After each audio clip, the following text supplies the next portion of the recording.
for May 16th. We continue celebrating the senior class and again June overcome 4th. any challenge that we face. Email info@medfield.tv and we will give your event a Oh, promotion. it's like that. Make it. Oh, that beautiful defensive play back is there. Tyler Hatch of Troop 89. Maybe we should commemorate our missing in action soldiers. Hello and welcome to the 728. Here we highlight the 728 hours that make up your month. I'm Anya Ford, and in this episode we'll be looking at February and March 2018. When 2018 kicked off, Medfield took no time at all getting busy, as we have a town election coming up on Monday, March 26th, agenda-packed school committee and selectmen meetings, and of course, some fun events coming up for you to enjoy and take part in. We start today's broadcast with the local election coverage Medfield TV has been a part of. There's a contested race this year between two school committee candidates, the incumbent Marian Sullivan and Leo Brem. Here are their closing statements from our Meet the Candidates special. I'm asking for your vote on March 26th. I believe I'm the most qualified and best candidate for Medfield. I think that we face, although we're an amazing district and we've had such success in our district for a long time, we are not without our challenges moving forward. I'd like to be a continued positive presence in the governance of the town, especially with regards to the Medfield public school system. It has been something that has been near and dear to my heart since my oldest daughter started preschool, when I started volunteering in Medfield. I think that I have a unique perspective in that I've served on almost every board within the school system that you can serve on. So I feel like I have a very unique perspective about what makes Medfield Medfield, which I think is an important distinction with other candidates that may be running. So I think that that is something that is strikingly different, and it's important. I think I have a very positive, proven track record here in Medfield. I'm proud of our accomplishments and how we've positively impacted the schools. I think that there's more work to be done to positively impact the schools and our not only our teachers, but our students. So I think we have an amazing culture here in Medfield, and I look forward to being part of that for the next 3 years. I hope that people know is I intend to use my extensive experience in leadership in schools to not to just make Medfield schools better and plan for the future. We intend to be here for a long time, and I'm hoping that my experience can help build a future in our schools that will long outlast my time with the committee. And yeah, and thank you very much. Get out and vote. The Meet the Candidates special is a collaboration between the staff at Medfield TV, Town Clerk Carol Mayer, the Medfield High School Social Studies Chair Kathleen Emerson, and 3 students from the high school, Caroline Akari, Matthias Epstein, and Peter Barrett. The town election is Monday, March 26th. Remember to get out there and vote. In the meantime, the school committee did hold 2 meetings, one on February 12th and the other on March 12th. Here are some clips from those meetings. Good evening. My name is Linda Salisbury, and I live at 57 Colonial Road. Thank you very much for the opportunity to speak to you all tonight. I am here as a parent of a high school theater student, as are a number of people here. Maybe a show of hands. How many people are here for this topic? Okay. We are here to discuss specifically compensation for staff of the high school theater program. So I'm going to sort of discuss just a few facts and some data that I've collected, and then let others in the community have an opportunity to come up and talk about their perspective on the value that the theater program brings to the high school and to the community. So the high school theater program has approximately 100 students that are members of the program every year. They put on 3 productions. There's a play in the fall. There are student-directed one-act production in the winter. And then in the spring, we have a musical. So some of you may have seen Pippin, which ran this past weekend, which was pretty fantastic. Now, the reason why we're here today is we are very concerned about the underfunding of compensation for high school theater program staff. So what I've done, together with help from a few other parents, is I did some data collection, some benchmarking of the stipends that we offer in Medfield public schools and compared it to some comparable districts nearby. I found that there's data that's publicly available through teacher association contract agreements. And so I was able to, just through some internet searches, to collect some information to help us understand where we stand relative to comparable districts. So let me just share some of that with you. I actually have paper copies that I would love to share with you tonight and leave with you. So here in Medfield High School, we do fund both the middle school and the high school theater programs, but I'm going to focus just on the high school theater program tonight. So we have the stipends that are listed in the Teacher Association contract agreement for 2015 through 2018 totals $10,403. Now, just to give you some comparable numbers of some nearby school districts, again, I have it in detail here, and one of the things you'll see is the districts sort of slice up these roles differently, okay? So I described what we have, and other schools have other roles that they flesh out. For example, there's a stipend for choreography, for set design, for sound design. One thing we don't have is we don't have a stipend to fund a director for the play. We don't have a stipend to fund for the student-run 1X production. So she is essentially working for free, directing those productions.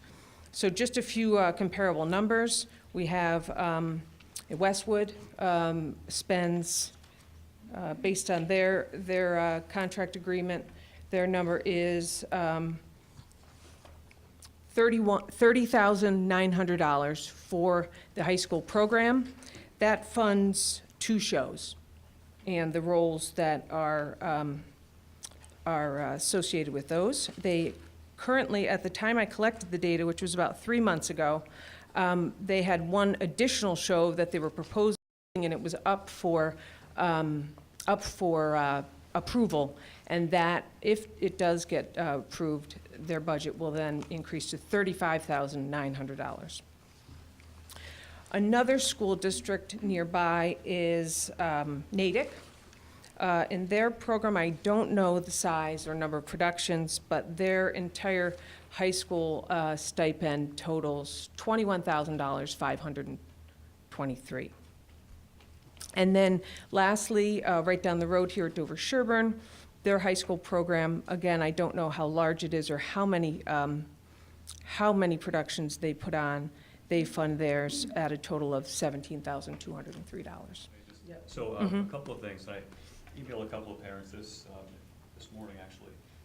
So myself and the subcommittee of the union has spent the last couple of years looking at, in preparation for negotiations this year, looking at stipends across the board.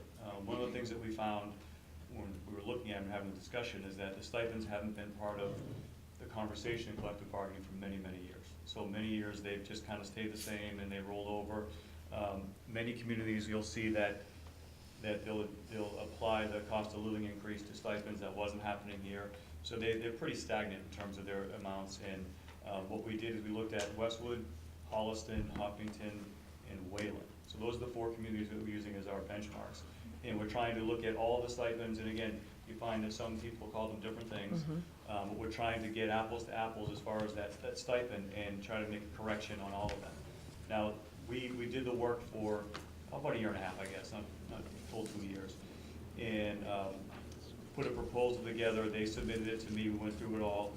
That proposal alone, to bring all of the ones that we think are important, and again, I was part of that process, is an additional $400,000 in the budget.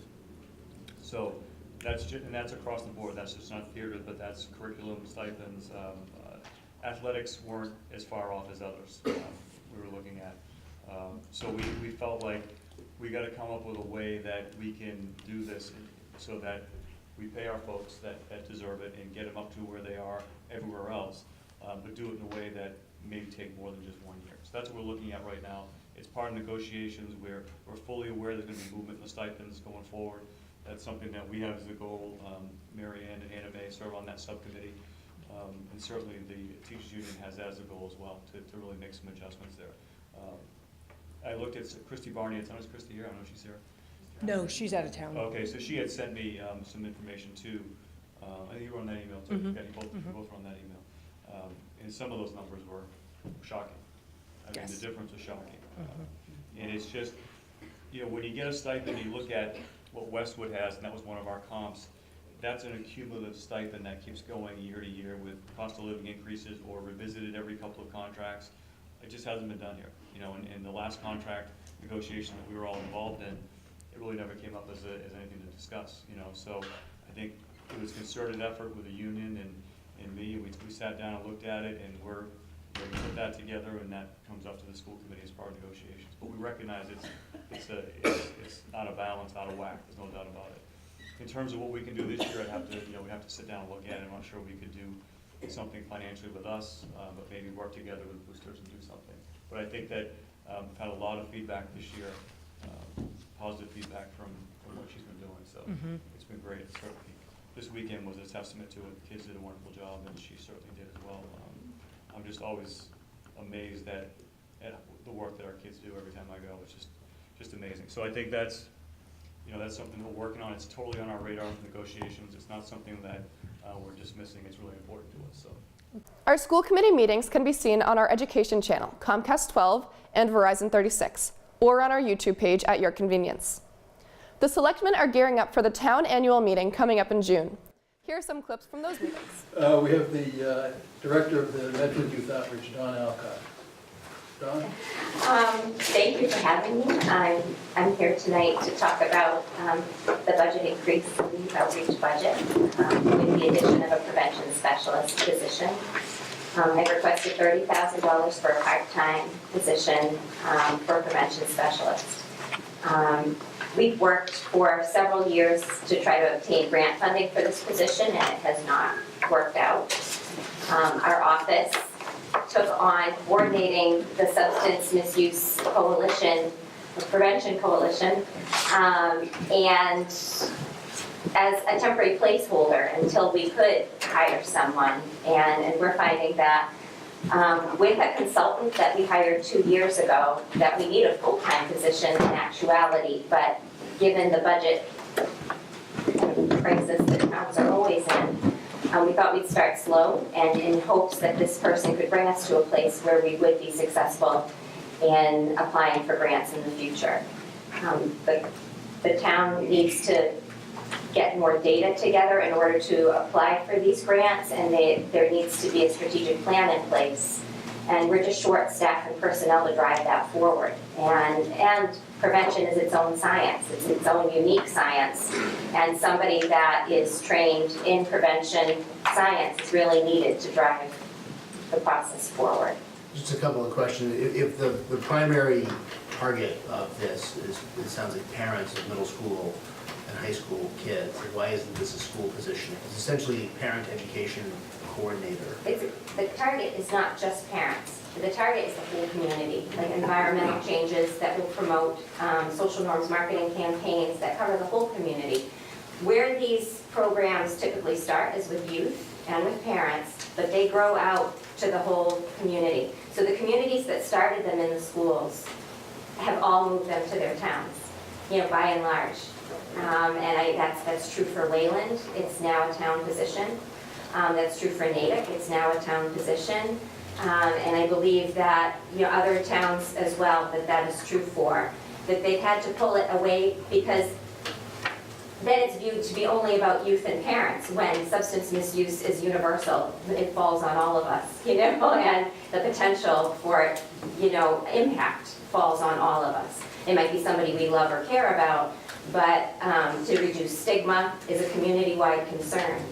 to deal with employees who are having difficulties is a community-wide concern. It's not just youth and families. My reaction to this is not really a question for you, it's just that this is an increasing area of concern.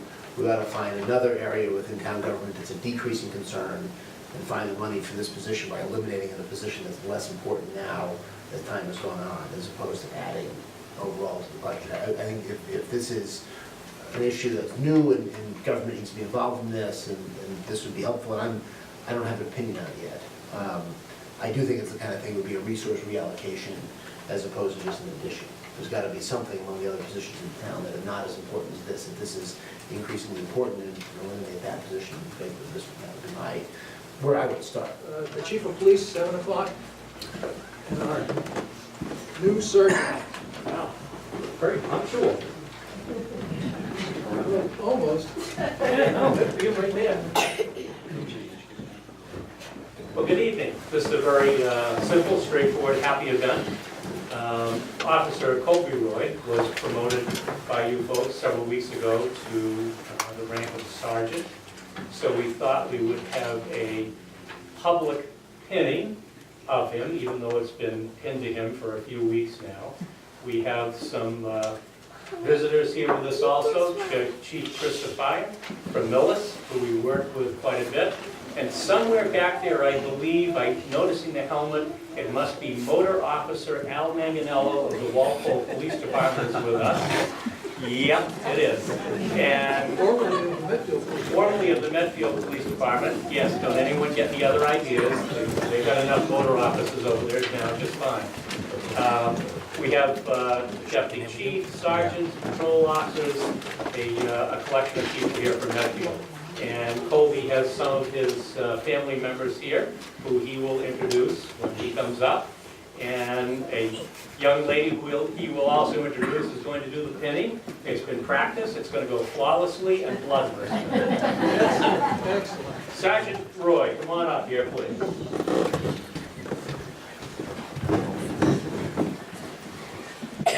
You feel like you're back at the academy again? Square in your corners? Very, very appropriate. If you want to introduce any members of your family, that'd be great. My parents are here, my father Paul, my mother Charlotte's over there, my girlfriend's sister-in-law Vicky, and 3 boys over there, my little buddies, Ricky, Will, and Joe, and then obviously countless co-workers and family members and friends that are all here, and my girlfriend Jen over there that's going to be hopefully not stabbing me in the chest. And the young gentleman, very appropriately attired in blue. Nice job, good planning. Jen, come on up. Sergeant Roy is a Medfield High success story, and even better than that, he played rugby. So, good stuff. I don't know, we may work on that, it's a potential. Sure. Jen, please go right ahead and enjoy the moment.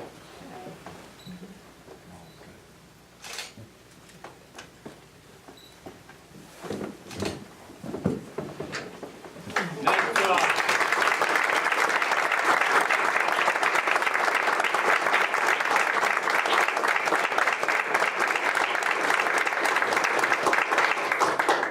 Thank you very much to the Board of Selectmen for your support in our endeavors to make the police department as good as we possibly can. Sergeant Roy has been doing a great job. There is no probationary period. Everything went fine. When I was in New Zealand, I heard nothing about any ruckuses being caused, so I'm very pleased with that.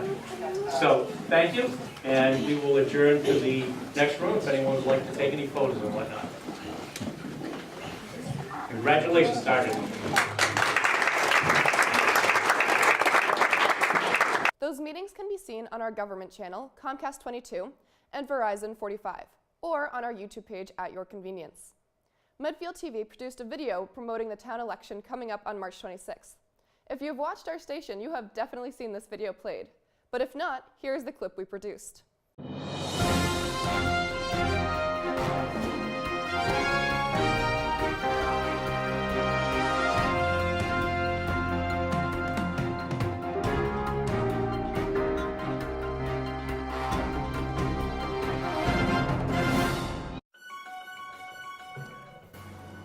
Good morning, and welcome back, Medfield.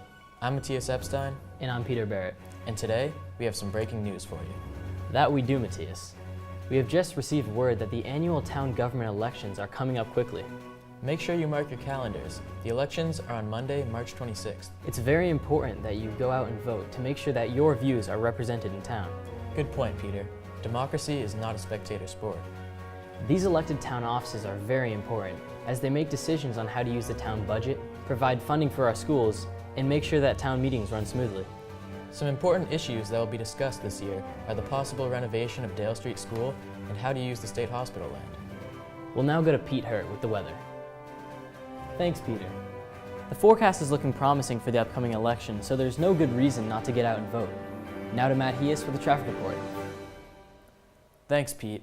The Medfield TV Skycam is telling us that there will be little to no traffic on the day of the election. All the more reason to make your voice heard. Let's kick it back to the anchors in Studio 1A. Thanks, Matt. What a nice guy. Now, Peter, what would you say the most important thing for our viewers to take away from this breaking news is? The elections are on Monday, March 26th. The polls close at 8, and every single vote counts. I'm Peter Barrett. And I'm Matthias Epstein, signing off.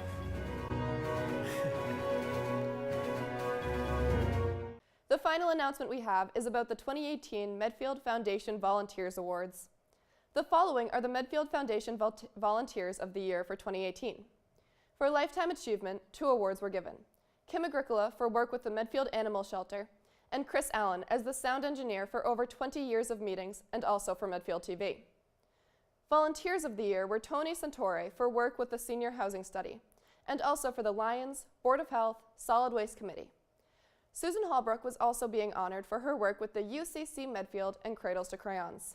The Youth Award was given to Jack Morrill for being hardworking, humble, and committed to causes bigger than himself in many diverse entities. And the following remarkable individuals were also suggested by their fellow residents to be honored for their wonderful volunteer work in Medfield with organizations. Janie Boland for work with the Medfield Coalition for Public Education and also for Girl Scouts, PTO, and All-Night Graduation Party. Tracy Rogers for work with the All-Night Graduation Party. Renee Romanovsky for work with the Angel Run and also for MCPE, Script, Medfield Food Cupboard, Pub Crawl for SMA, and Neighbor Brigade. Liz Sandman for work with the New England Donor Services and also with the Lions, Schools, Amelia's Light, and Hannah Adams Club. Jill Van Brocklin for work with the Medfield Animal Shelter, and finally, Nancy Irwin for work with the SWAP, and also for St. Edward's Meals, Knitters, Prayer Shawl Ministry, and Usher coordinators. We would like to thank all nominated individuals and to those honored with a nomination for the work you are doing. That's it for the 728 this month. I'm Anya Ford, and for all of us here at Medfield TV, thank you for tuning in.